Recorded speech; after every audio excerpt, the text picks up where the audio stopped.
The Contracts for Difference, or CFD scheme, supports low-carbon electricity generation across Britain.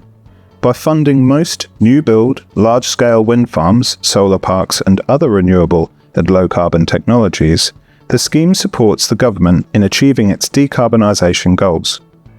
As of April 2026, the CFD is funding over 10 gigawatts of operational renewable capacity. And in 2025, CFD-backed renewables supported 13% of total GB demand.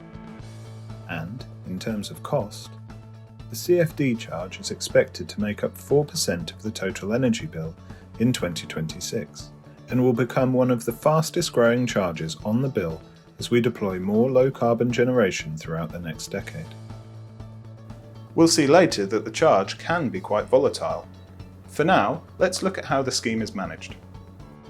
The Low Carbon Contracts Company, or LCCC, is responsible for administering the scheme. Each quarter, it sets a total reserve amount that suppliers must pay up front to cover 90% of eventualities, an interim levy rate charged on every unit that the customers of those suppliers consume. The CFD scheme accounts for the value the generators get for selling their power.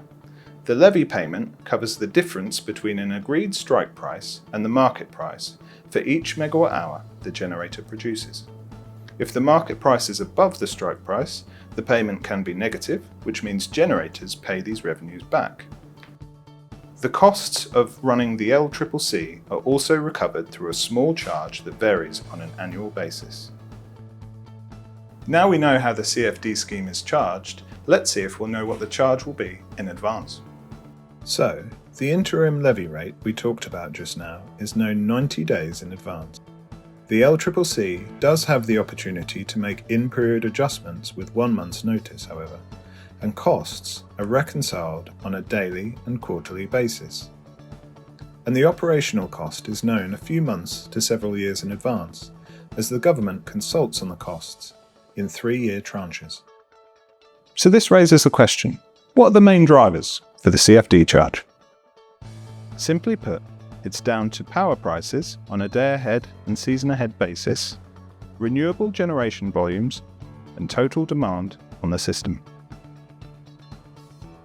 So there you have it. To learn more about third-party costs, check out our other TPCs Explained videos.